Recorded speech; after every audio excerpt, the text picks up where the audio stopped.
Astaghfirullah.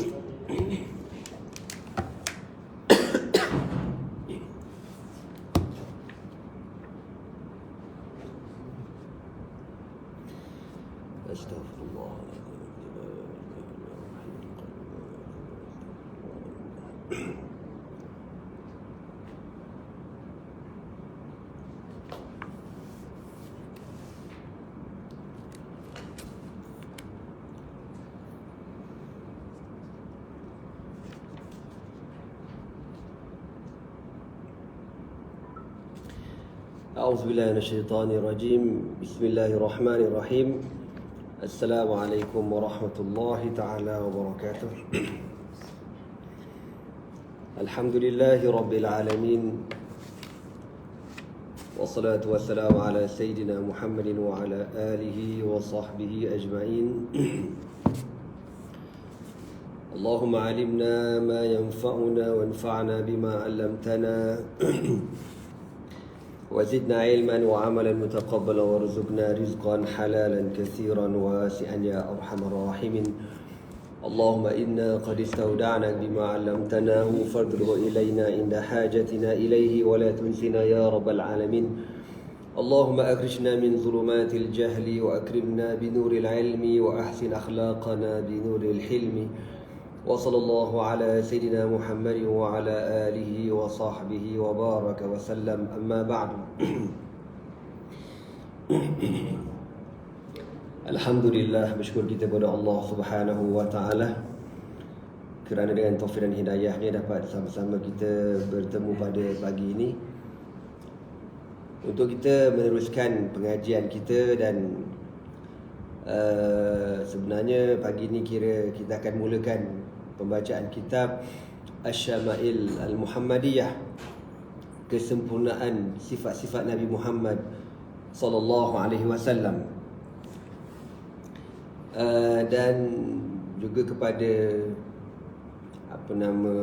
sahabat-sahabat yang dah lama minta ana buat live, ana pun memang tak sempat nak buat live. Jadi alhamdulillah pada pagi ini harap-harap Yaumul Khamis, daripada hari Khamis ini diberikan awalul yaumin, hari pertama diberikan keberkatan untuk ana kembali buat kuliah live ni, insya-Allah. Ya, insya-Allah. Jadi untuk makluman semua, sebelum pada ni ana pernah baca kitab Asy-Syama'il Al-Muhammadiyah, tapi tak sempat habislah. Kemudian kita berhenti dengan sebab beberapa kekangan masalah dan sebagainya. InsyaAllah pada pagi ini dan setiap pagi Khamis minggu ketiga dan keempat, ya, kalau tidak ada apa-apa keuzuran, setiap Khamis 3 dan 4, insya-Allah, ya, insya-Allah ana akan baca kitab Asy-Syama'il Al-Muhammadiyah, sifat-sifat kesempurnaan Nabi Muhammad sallallahu alaihi wasallam, yang dikarang oleh Al-Imam Abu Isa Muhammad bin Isa At-Tirmizi, ataupun lebih dikenali dengan panggilan Imam Tirmizi, seorang ulama hadis yang terkenal. Dan kita akan cerita serba sedikit tentang Al-Imam Tirmizi nanti, insya-Allah. Dan kitab ini juga ditahqiq ataupun disyarah oleh Al-Imam Al-Faqih Ibrahim bin Muhammad Al-Bajuri Asy-Syafi'i, seorang ulama yang terkenal dalam mazhab Syafi'i, khususnya dalam bidang fiqh. Imam Bajuri yang dia mensyarahkan kitab ini diberi nama Al-Mawahibul Laduniyah ala Syama'il Al-Muhammadiyah. Dan di waktu yang sama juga kitab ini diberikan orang panggil tahqiq tambahan oleh Syekh Muhammad Awamah, seorang ulama hadis daripada bumi Syam yang terkenal. Okey. Jadi kita berkenalan dahulu serba sedikit dengan Al-Imam Tirmizi. Sebelum kita masuk kitab ni, kita mulakan dahulu dengan Al-Imam Tirmizi. Siapakah dia Al-Imam At-Tirmizi?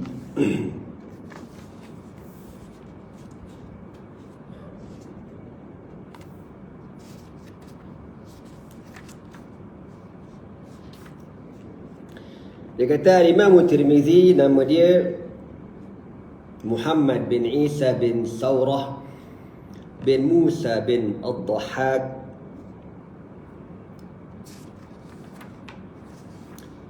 As-Sulami Al-Bughi. Kunyatuhu Abu Isa, diberi gelaran dengan panggilan Abu Isa. Di sini dia ada sebut satu faedah, dia kata wa Abu Isa kunyatuhu. Abu Isa merupakan kunyah kepada Al-Imam Tirmizi. Kunyah dengan bermaksud ma udifa ila abin au ummin, apa-apa yang disandarkan kepada dua perkataan abun ataupun dalam bahasa Arab. Ini benda biasalah, benda basic, dipanggil kunyah. Maka Al-Imam Tirmizi ini nama dia Muhammad bin Isa, tapi orang panggil dia Abu Isa. Wa Abu Isa kunyatuhu wa Muhammadun ismuhu, dan Muhammad itu nama dia. Wa Isa ismu abihi, dan Isa itu nama bapa dia. Wa Saurah Isa bin Saurah, wa Saurah ismu jaddihi, nama datuk dia.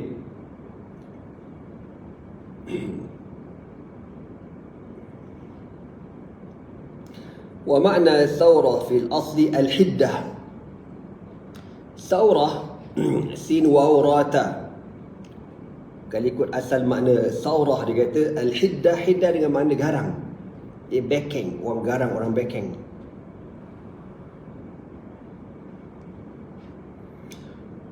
Ada faedah dalam kitab ini disebut wa yukrahu tasmiyatu bi Abi Isa, dan makruh kita memberikan kunyah dengan kunyah Abu Isa. Kenapa? Lima ruya anna rajulan sumya Aba Isa. Ada seorang lelaki di zaman Nabi SAW,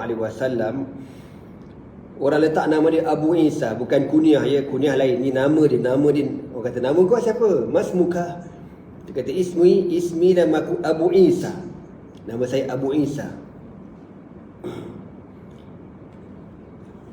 Faqala Nabi sallallahu alaihi wasallam, maka Nabi kata inna Isa la abalah, sesungguhnya Nabi Isa tu tak ada bapa. Tiba-tiba engkau pula kata engkau Abu Isa, bapa Isa. Jadi ada setengah ulama kata makruh letak nama Abu Isa, sebab Nabi Isa tidak ada bapa. Cuma Syekh Muhammad Awwamah dia kata lam arahu, tapi hadis tu saya tak jumpa, kata dia. Wa hadhil qissatu ma'rufatun, tetapi kisah ini cukup terkenal. An Sayyidina Umar Al-Khattab radhiyallahu ta'ala anhu, yang diriwayatkan daripada perkataan Sayyidina Umar Al-Khattab. Jadi kata Syekh Muhammad Awwamah, kisah yang dikatakan Nabi tegur nama kau Abu Isa, tak boleh pun nama Nabi Isa, tak elok, sebab Nabi Isa tak ada bapa. Jadi kata Syekh Muhammad Awwamah, itu bukan hadis Nabi tetapi merupakan riwayat daripada Sayyidina Umar Al-Khattab radhiyallahu ta'ala anhu. Fakariha dzalika, ya, maka Nabi tak suka. Dalam riwayat mengatakan itu sebagai hadis, Nabi tak suka. Lakin tuhmalul karahatu ala tasmiyatihi ibtidaan, tetapi makruh ini kalau memang orang letak nama dia, memang makruh lah. Abu Isa makruh. Fa amma man ushtuhira bihi falikrah. Tapi kalau orang tu dah terkenal, orang panggil dia Abu Isa, terkenal gelaran dia Abu Isa, maka itu tidak makruh. Kama yadullu alaihi ijma'ul ulama ala ta'bir Tirmizi bihi an nafsi tamyiz, sebagaimana perkara ini berlaku kepada Imam Tirmizi. Sebab zaman dulu ramai ulama-ulama yang bernama Muhammad ni ramai sangat. Ya, Muhammad bin Ismail, Muhammad bin Isa dan sebagainya. Jadi Imam Tirmizi nak membezakan antara dia dengan orang-orang lain, ulama-ulama yang lain, maka dia letakkan kunyah dia Abu Isa. Dan sudah tentu Imam Tirmizi lebih a'lam, kan, lebih mengetahui sebab dia ulama hadis. Okey. Tirmizi وهي قرية قديمة على طرف نهر بلخ من جهة شاطئه الشرقي يقال لها مدينة الرجال. Tirmiz merupakan sebuah perkampungan yang lama yang terletak di pinggiran sungai Balakh, nama sungai itu, dan dikatakan kampung tersebut ada sebuah pekan kecil dipanggil Madinatul Rijal, bandar lelaki. Tak tahu kenapa namanya macam tu. Wa kana jadduhu Marwaziyan, dan datuk Imam Tirmizi daripada kabilah Marwazi. Okey. Wulida 'am 219 fi Tirmiz. Imam Tirmizi dilahirkan pada tahun 209 Hijri di Tirmiz, 209 Hijri. Tirmiz yang disebutkan tadi nama sebuah kampung dan sebuah negeri yang terletak di utara Iran pada hari ini. Qila innahu wulida a'ma wa qila innahu umiya wa huwa kabirun min kathrati bukaihi bin khasyatillah. Dikatakan wallahu a'lam, Imam Tirmizi lahir dalam keadaan buta matanya. Dia buta. Dan dikatakan dia buta ketika dah berumur. Sebab apa dia buta? Min kathrati bukaihi, kerana terlalu banyak menangis takutkan Allah Subhanahu wa taala. Dia menangis takut pada Allah ni, menangis sampai buta mata dia, radhiyallahu taala anhu. Kita tak pernah lagi dengar sekarang ni rasa orang menangis dengan sebab takutkan Allah sampai buta matanya. Tak pernah dengar lagi, kan? Yang ada rabun mata tu berlambak. Rabun mata juling. Sebab apa? Sebab banyak main game PUBG, menghadap handphone. Anak-anak daripada kecil lagi beranak-beranak, mak bapak dah bagi handphone kat budak tu, kan? Dia beranak tu, tali pusat dia bersama dengan iPad, gitu. Tali pusat tu sekali satu package dengan handphone. Tu budak zaman sekarang. Waktu budak zaman sekarang ni umur tak ada berapa tahun, power spec dah gila-gila lah, beratus-ratus. Sebab bapak spec, kan? Macam mana tak apalah, dah tua pakai spec. Budak zaman sekarang, kesian tengok. Mak bapak pula sibuk, banyak kerja. Bila anak memekak, bagi handphone. Seronok lah budak tu. Sejam, 2 jam, kita biar. Last juling mata budak tu. Inna lillahi wa inna ilaihi raji'un. Ya, mintalah. Bukan tak boleh bagi anak tengok handphone, agak-agak lah. Ya, jangan dibiar. Kesian budak tu. Kita mak bapak pula biar. Besok mata anak kau juling, pakai spek tebal, barulah huru-hara, nak pergi sekolah malu, tak nak sekolah. Kesian. Al-Imam Tirmizi dikatakan sebagian ulama dia buta dengan sebab terlalu banyak menangis kerana takutkan Allah. Bayangkan orang dulu, zaman dia mana ada internet, zaman orang soleh, zaman orang baik, tapi takwa dia kepada Allah tu, subhanallah, ya, dahsyat. Bada ayatlubul ilma wa huwa fil 20 min umrih. Kalau ikut dalam apa yang saya baca ni, dia kata Imam Tirmizi ni mula belajar lewat ketika umur 20 tahun baru start belajar. Ya, ketika umur 20 tahun baru start belajar. Orang kalau start belajar 20 tahun tu, umur 20 tahun memang kategori lewat lah. Ya, sebab wallahu alam mungkin sebelum tu dia pernah belajar secara tidak rasmi. Talabal ilma fi biladi Khurasan wal Basrata wal Kufah wa Wasid wa Baghdad wa Makkah wal Madinati wal Rayy wa Misr wa Syam. Tengok dia belajar. Tengok orang dulu belajar, kan? Berapa negara dia belajar. Yang pertama dia belajar dekat Khurasan. Khurasan Iran lah hari ni. Basrah, Iraq. Kufah, Iraq. Wasid juga dalam Iraq. Baghdad, Iraq. Habis dekat Asia Tengah tu lah kita kata. Asia Tengah apa? Asia Timur sana tu. Lepas tu dia meneruskan perjalanan dia merantau menuntut ilmu, pergi ke Makkatul Mukarramah pula. Turun ke bawah. Belajar dekat Mekah, sambung pula dekat Madinatul Munawwarah. Lepas tu naik balik pula ke Rayy. Lepas tu pergi balik ke Mesir, Afrika. Naik pula ke Syam. Tengok perjalanan ulama dulu menuntut ilmu, merata-rata, kan? Kalau kita tengok dalam cerita ni, Khurasan 1, Basrah 2, Kufah 3, Wasid 4, Baghdad 5, Makkah 6, Madinah 7, Rayy 8, Mesir 10 negeri. 10 negeri dia belajar. Alim, subhanallah. Kita hari ni belajar online aja, belagak. Dan belajar online macam good macam cerdik sangatlah kita pada hari ni. La haula wala quwwata illa billah. Orang sekarang ni kan dia punya fitnah lain tau.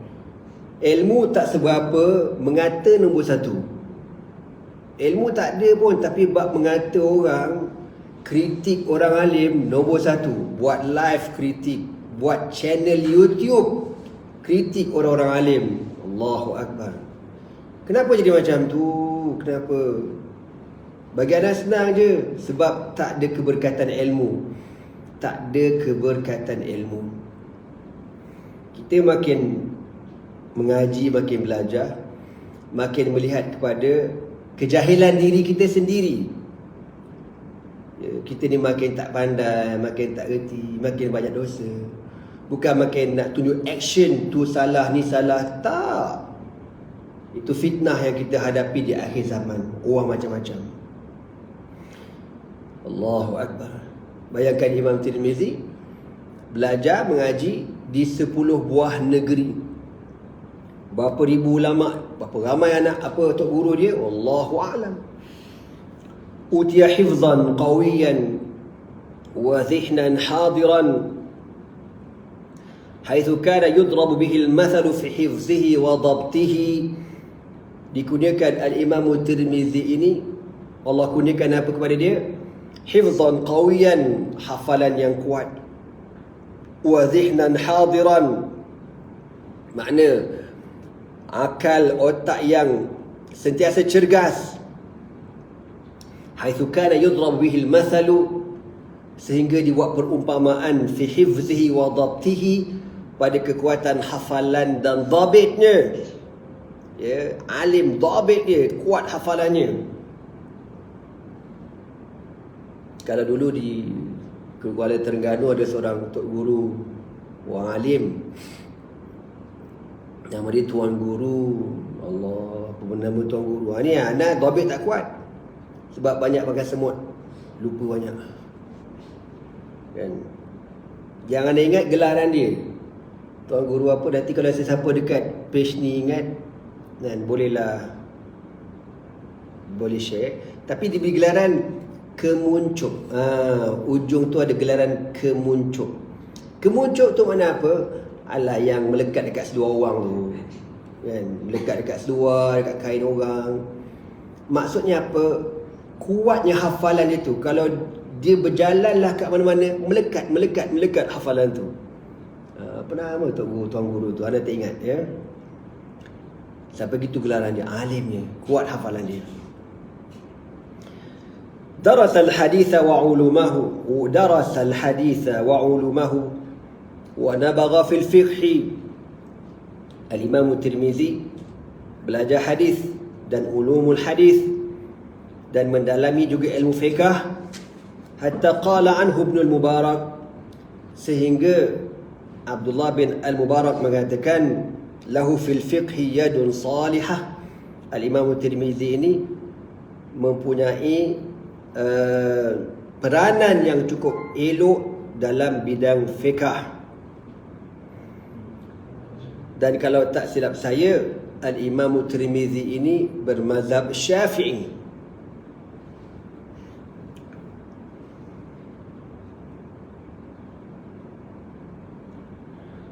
Rawa an Qutaibah bin Sa'id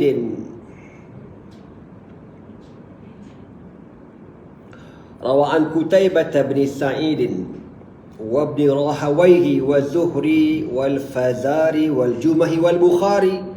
Itu semua nama-nama tok guru dia. Dia meriwayatkan hadis daripada Qutaibah bin Sa'id, daripada Ibn Rahawaih, daripada Al-Imam Zuhri, Al-Imam Fazari wal Jumahi wal Bukhari.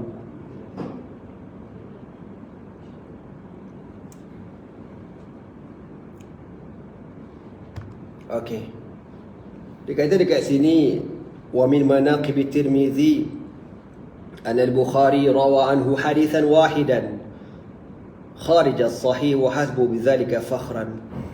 Antara manaqib kehebatan al-Imam Tirmizi ini, Imam Bukhari pernah meriwayatkan satu hadis daripada dia.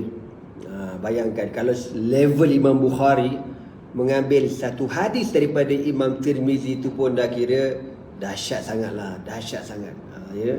Tahulah sebab Imam Bukhari itu dia punya disiplin hadis dia terlalu ketat, terlalu syadid. Dia takkan ambil orang mudah-mudah nak ambil hadis.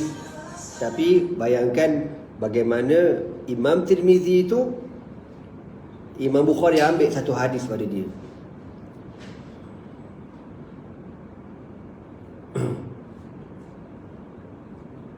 Qala al-musannif Syekh Bajuri kata tentang kitab yang kita baca ni, man kana fi baitihi hadzal kitab fa ka'annama fi baitihi nabiyyun yatakallamu.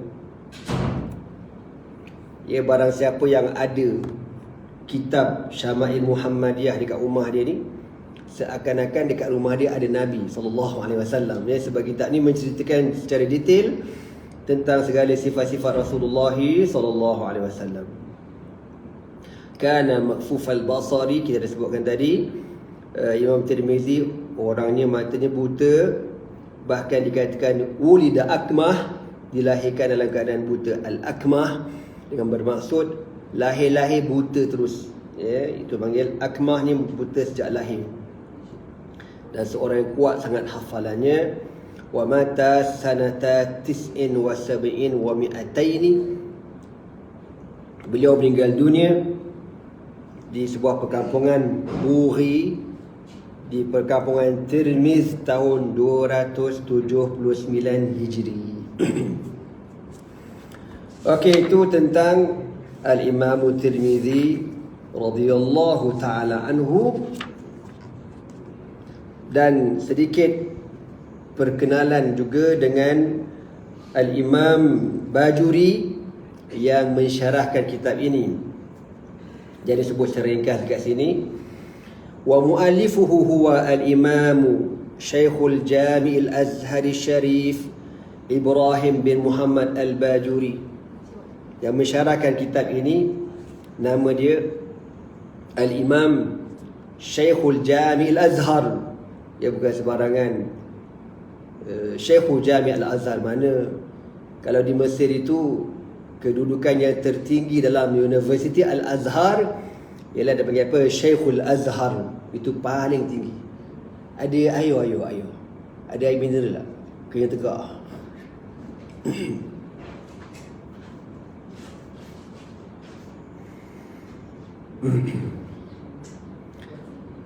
Jadi yang mensyarahkan kitab ini bukan calon-calon orangnya. Imam Ibrahim bin Muhammad al-Bajuri, lahir tahun 1198, wafat tahun 1277. Min ashhuri fuqaha'i sadat syafi'iyyah al-mutaakhirin. Antara ulama mazhab Syafi'i, wa antara ulama fiqh mazhab Syafi'i yang masyhur. Wa hashiyatu ala syarhi Ibn al-Qasim ala matni Abi Syuja'. Dia ada buat hasyiah, ya, syarah kepada matan Abi Syuja'. Hasyiah ala syarhi Ibn Qasim ala matan Abi Syuja'. Orang belajar pondok tahulah benda ni, belajar mahat tahulah benda kitab matan Abi Syuja'. Al-ma'rufatu yang dikenali sebagai Hasyiatul Bajuri. Jadi bukan sebarangan orang alim. Okey, kita terus masuk kepada mukadimah kitab ini. Jadi pada mukadimah kitab ini ada beberapa fawaid yang disebut oleh Al-Imam Bajuri. Bismillahirrahmanirrahim. Alhamdulillah wa salamun ala ibadihi alladhina istafa. Qala al-Shaykh al-Hafiz Abu Isa Muhammad bin Isa bin Saurah At-Tirmidzi. Okey. Mula-mula sekali Imam Bajuri sebut apa dia? Bismillahirrahmanirrahim. Kita sedia maklum Rasulullah sallallahu alaihi wasallam sebut, kullu amrin zibalin la yubda'u fihi bi bismillah fa huwa aqta'u aw abtaru ay qalilul barakah. Semua benda, kullu amrin zibalin, mana semua benda yang ada manfaat, yang ada manfaat, la yubda'u fihi bi bismillah, yang kita tak mulakan dengan membaca Bismillahirrahmanirrahim, fahuwa aqta'u atau abtar, maka amalan itu terputus. Dengan bermaksud apa? Qalilul barakah, sedikit keberkatannya ataupun tak ada keberkatannya. Sebab tu ulama dulu nak mengarang ke, nak mengajar ke, dia akan sebut Bismillahirrahmanirrahim. Macam kita lah kan, nak makan ke, nak apa ke, semua benda yang ada manfaat, yang ada fawaid, kita kena mulakan dengan bismillah. Nak mengajar, nak naik kenderaan, nak masak, nak apa sekalipun, hatta nak masuk tandas pun kita kata, kita baca bismillah lah. Kita baca Allahumma inni a'udzubika minal khubuthi wal khaba'ith, kan, ada doanya. Hatta nak bersama suami isteri pun baca juga bismillah, kan. Allahumma jadibna. Ingat doa tu, aku lupa kahwin sekali lagi, bagi ingat balik. Jadi dia kata apa? Bismillahirrahmanirrahim. Wa qad jaa fi fadliha ahadithu kathiratun wa atharun syahiratun. Kata Imam Bajuri, banyak sangat kelebihan-kelebihan basmalati, banyak sangat kelebihan-kelebihan Bismillahirrahmanirrahim. Minha, antara kelebihan-kelebihan bismillah ini, ma ruwiya an Ibn Abbas radhiyallahu ta'ala anhuma, apa yang diriwayatkan daripada Sayyiduna Abdullah bin Abbas radhiyallahu ta'ala anhuma. Jazakallahu khairan. Kita tidak maklum dalam ilmu hadis bila disebutkan ruwiya, itu mengapa sighatu tamrid, sighah tamrid, dengan bermaksud hadis itu lemah, dhaif. Walaupun hadis itu dhaif ataupun hadis itu lemah, kita boleh beramal dengan hadis dhaif, boleh beramal dengan hadis dhaif. Orang akhir zaman ni pelik, dia bagi dia hadis dhaif tu hadis maudhu'. Ini masalah juga orang akhir zaman. Sebab apa? Sebab dia belajar dengan syekh YouTube. Contoh, sebuah satu amalan yang biasa dibuat oleh ulama-ulama di Syam. Di Syria, lepas sembahyang subuh, lepas sembahyang maghrib, kadang-kadang sebelum kuliah subuh ataupun sebelum kuliah maghrib, ataupun dia orang baca kadang lepas kuliah subuh ataupun lepas kuliah maghrib, dia akan baca satu ayat, jazallahu anna sayyidana Muhammadan sallallahu alaihi wasallam ma huwa ahluhu, jazallahu anna sayyidana Muhammadan sallallahu alaihi wasallam ma huwa ahluhu. Itu biasa kami dengar masa belajar kat Syria dulu. Jadi masa kita dengar tu, kita pun tak report lah, tapi dalam lama tu kita pun cuba cari apa benda cerita benda ni. Rupanya ada hadis yang meriwayatkan tentang bacaan jazallahu anna Muhammadan sallallahu alaihi wasallam ma huwa ahluhu. Barang siapa yang baca hadis ini atau membaca perkataan ini, dia telah meletihkan 70,000 malaikat, kan? Kalau tak salah lah, menulis pahala, menulis pahala perkataan tersebutlah bagi orang yang menyebutkan perkataan tu. Selama berapa lama anda tak ingat juga kan, pasal kita dah baca lama benda tu. Jadi hadis itu ada dalam riwayat Al-Imam Daruqutni. Walaupun setengah ulama kata hadis tu dhaif, tak ada masalah. Walaupun hadis dhaif, tetap boleh belajar, boleh amalkan. Hadis dhaif boleh kita amalkan. Yang tak boleh kita amalkan hadis maudhu'. Dia hadis maudhu' tu memang reject terus lah. Tapi orang kita pada hari ni belajar tak apa-apa, oh dhaif tak boleh amal. Kapok boleh kau tahu. Belajar betul-betul. Okey, jadi maruya dalam ilmu salahul hadis, lafaz ruya dia panggil siwatu tamrid, dengan makna hadis itu dhaif, lemah, tapi boleh diamalkan dalam bab fadailul a'mal.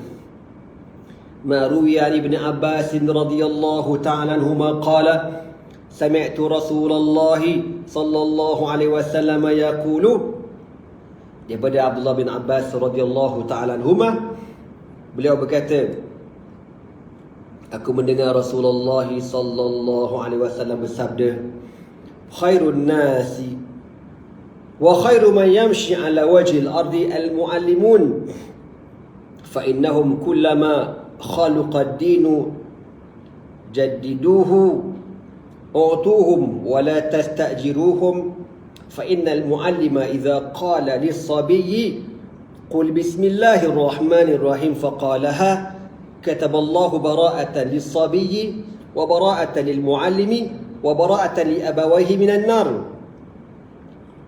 Daripada Abdullah bin Abbas radhiyallahu ta'ala anhuma, beliau berkata, aku mendengar Rasulullah sallallahu alaihi wasallam bersabda.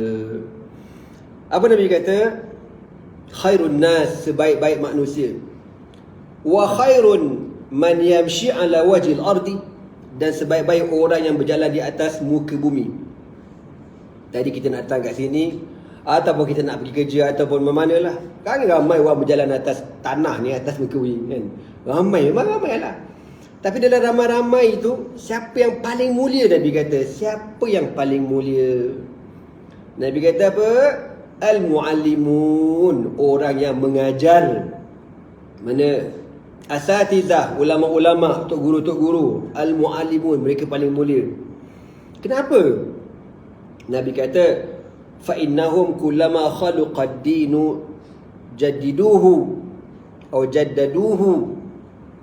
Kerana diorang ni, setiap kali bila agama ni lemah, mereka akan refresh balik, mereka akan kuatkan balik agama ni.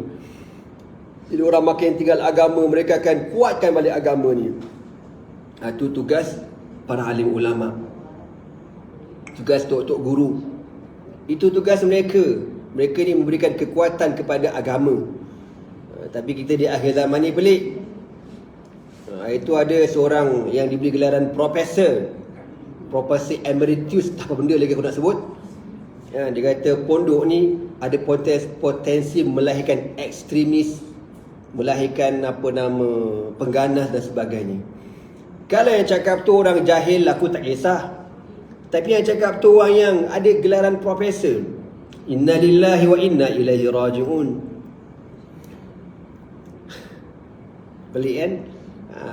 Kalau orang yang ada agama, yang ada ilmu cakap macam tu dekat orang-orang mengaji pondok, kalau orang jahil cakap apa agaknya? Lagi teruk lah. Itulah kita ni berada di akhir zaman pelik.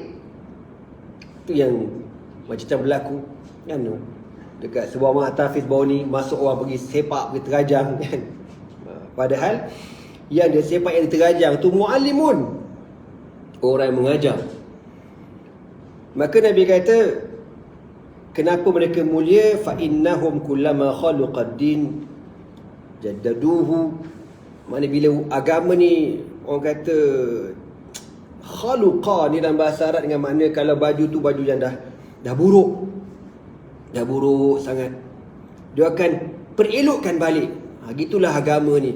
Dah teruk sangat, orang-orang agama, tok guru akan hidupkan balik agama ni. Maka Nabi kata, u'tuhum wa la tastajiruhum. Orang-orang ada ilmu ni, Nabi kata, kita orang awam kena muliakan mereka dengan cara macam u'tuhum, berikan kepada mereka, dan jangan kau mengambil mereka sebagai pekerja. Wah, faham ke tidak tuan-tuan ni? Faham ke tidak? Tak faham. Biar aku bagi faham.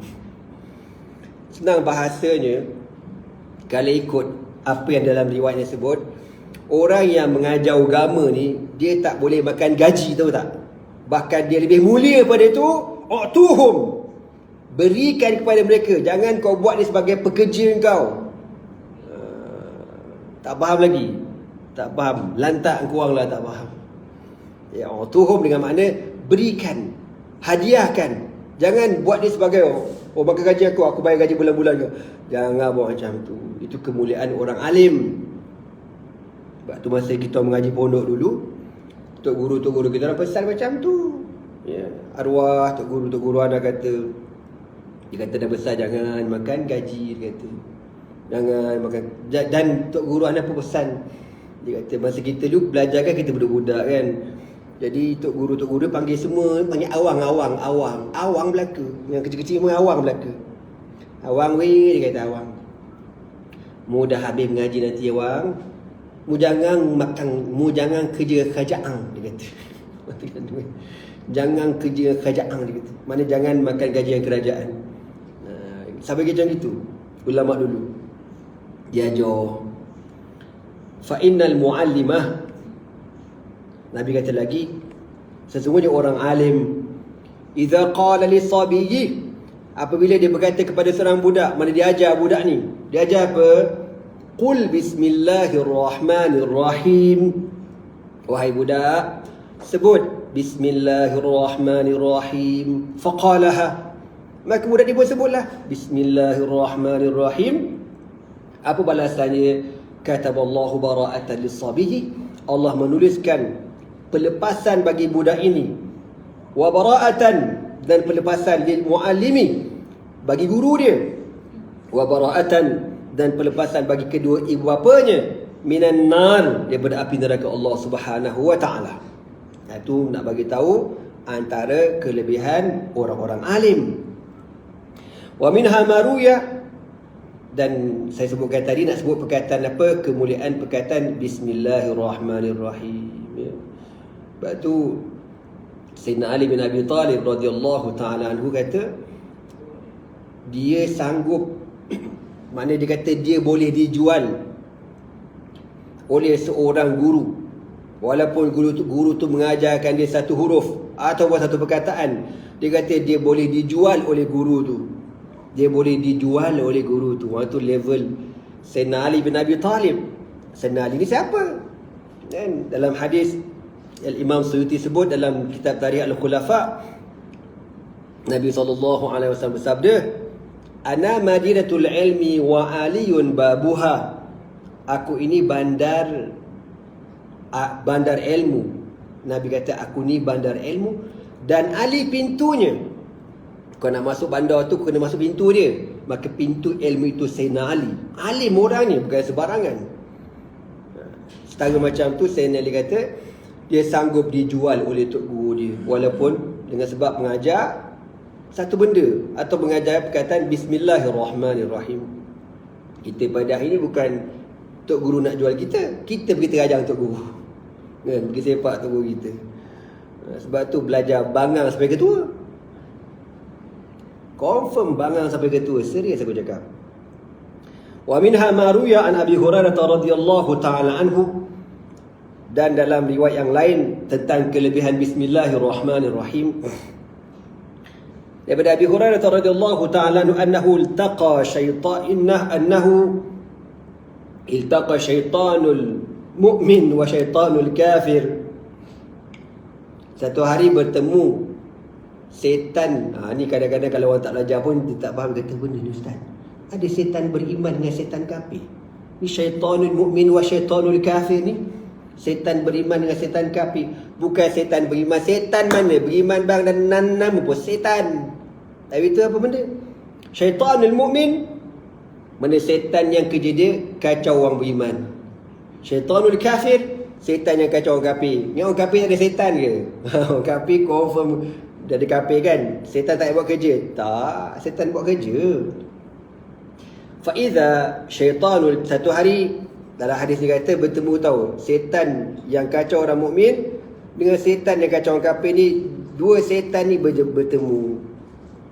Faiza syaitanul kafir saminun dahinun labisun.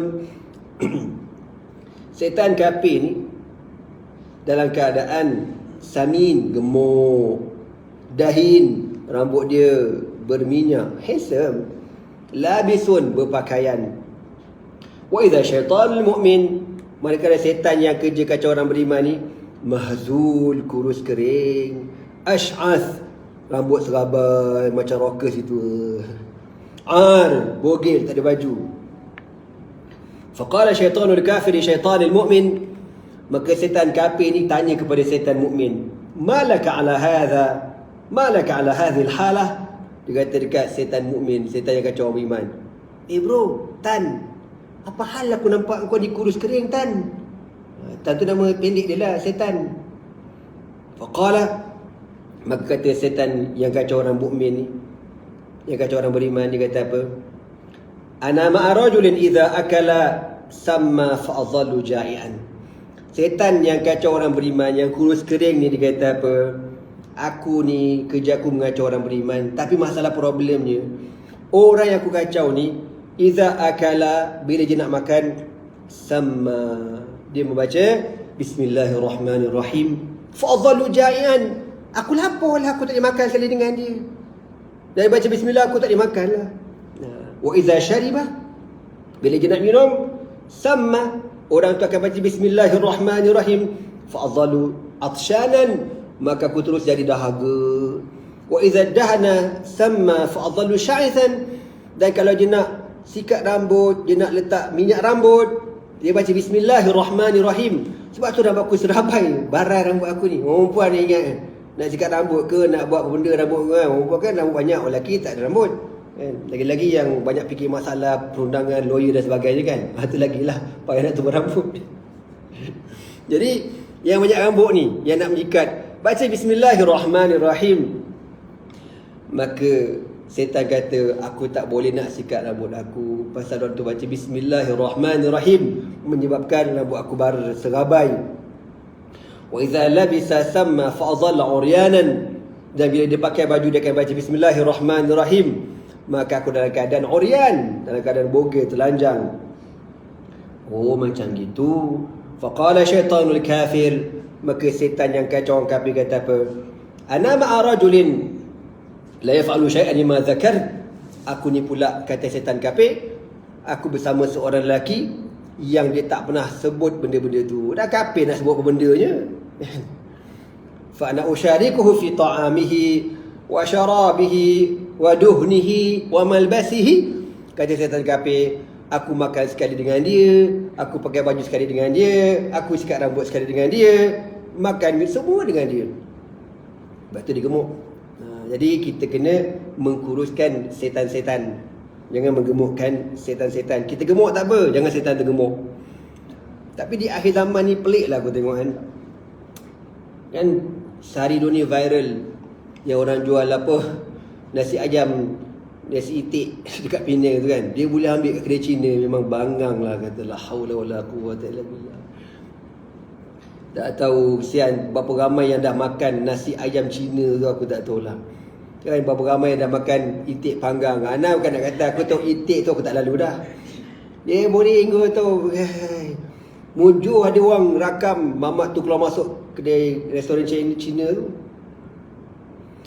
Kita di akhir zaman ni tak tahulah kan, melampau-lampau dia syubhat tu, melampau-lampau je. Confirm lah Cina dia punya sembelih memang tak sah sembelih dia. Minyak balik bayar. Itu makin bengap kita ni. Okey. Wa minha maruyah, antara kelebihan bismillah lagi. Maruyah an Ikrimah qala sami'tu Aliyan radhiyallahu ta'ala yaqulu لما أنزل الله تبارك وتعالى بسم الله الرحمن الرحيم ضجت جبال الدنيا كلها حتى كنا نسمع دويها فقالوا سحر محمد الجبال فقال رسول الله صلى الله عليه وسلم ما من مؤمن يقرأها إلا سبحت معه الجبال غير أنه لا يسمع ذلك. Apa yang diriwayatkan daripada Ikrimah radhiyallahu ta'ala anhu, beliau berkata aku mendengar Sayyidina Ali bin Abi Talib berkata, ketika Allah Ta'ala menurunkan perkataan Bismillahirrahmanirrahim, Dajjatil jibalu dunya, bergegar segala bukit bukau gunung ganang dunia, hatta kunna nasma'u dawiyaha, sehingga kami mendengar bunyi gegaran tersebut. Faqalu, lalu orang kafir kata apa? Sahara Muhammadun al-jibala, orang kafir Quraisy kata Muhammad telah menyihir bukit bukau gunung ganang.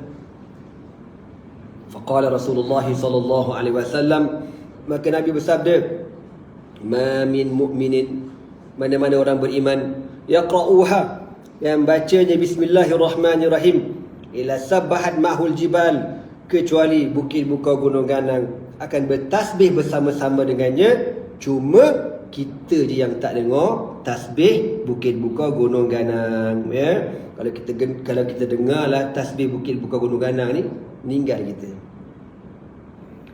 Okey. Wa yuhka, dan ada satu cerita, anna Qaisar Malik Rum kataba ila Umar bin Al-Khattab radhiyallahu ta'ala anhu, inna bi suda'an فأنفذ إلي شيئا من الدواء فأنفذ إليه قلنسوة فكان إذا وضعها على رأسه سكن ما به من الصداع وإذا رفعها عن رأسه عاد الصداع إليه فتعجب من ذلك. Diceritakan zaman Sayyidina Umar Al-Khattab radhiyallahu ta'ala anhu, ada seorang raja Rom, Qaisar Rom.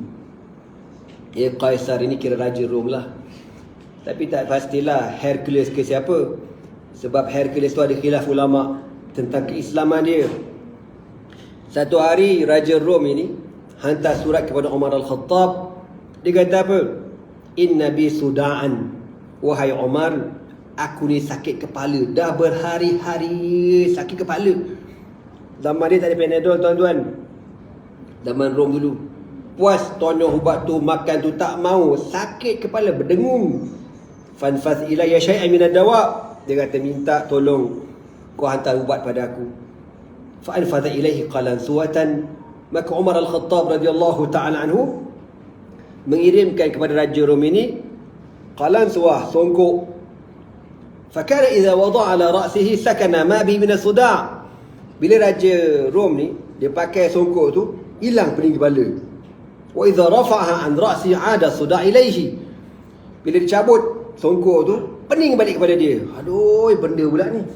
Kan dipakai, kepala dia okey, tak pening. Cabut songkok tu, pening balik. Fata'ajjaba min zalika. Maka raja Rom ni rasa pelik.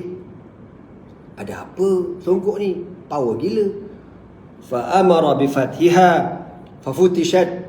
Dia pun suruh cek ada apa dalam songkok ni. Cek ada apa? Fa idza fiha rak'atun maktubun fiha Bismillahirrahmanirrahim. Rupa-rupanya dalam songkok tu telah tertulis, ada satu raq'ah, satu kita kata macam kertas ke, dia letak dalam hukuk tu tertulis Bismillahirrahmanirrahim. Faqala, maka kata Raja Rom ini, ma akrama hadha dinah wa azzahu, betapa mulianya agama ini.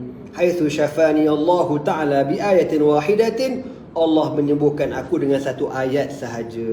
Fa aslama, maka raja ni pun masuk Islam. Wa hasuna islamuhu, dan elok keislamannya. Siapa raja ni saya tak pasti, Hercules, tapi kalau ikut dalam riwayat yang lain, Hercules tak beriman. Okey, kita berhenti dulu sekat situ. InsyaAllah panjang umur murah rezeki. Kita sambunglah pada Khamis yang keempat. Ini baru mukadimah tentang kitab Syama'il Muhammadiyah. InsyaAllah kita akan sambung nanti pada Khamis yang keempat. Kitab ini Syama'il Muhammadiyah yang menceritakan tentang sifat-sifat kesempurnaan Rasulullah sallallahu alaihi wasallam, insya-Allah. Sekian dahulu pada ana, aku liqauli hadza wa astaghfirullah li wa lakum, wa assalamu alaikum warahmatullahi taala wabarakatuh. Subhanakallah wa bihamdika asyhadu an la ilaha illa anta astaghfiruka wa atubu ilaihi. Bismillahirrahmanirrahim. Wal 'asr innal insana lafi khusr illa alladhina amanu wa 'amilus solihat wa tawasaw bil haqqi wa tawasaw bis sabr. اللهم إنك عفو كريم جواد حليم تحب العفو فاعف عنا يا كريم. والله سبحانه وتعالى أعلم بالصواب. الله أكبر. Dia kena kuat sikit. Takbir.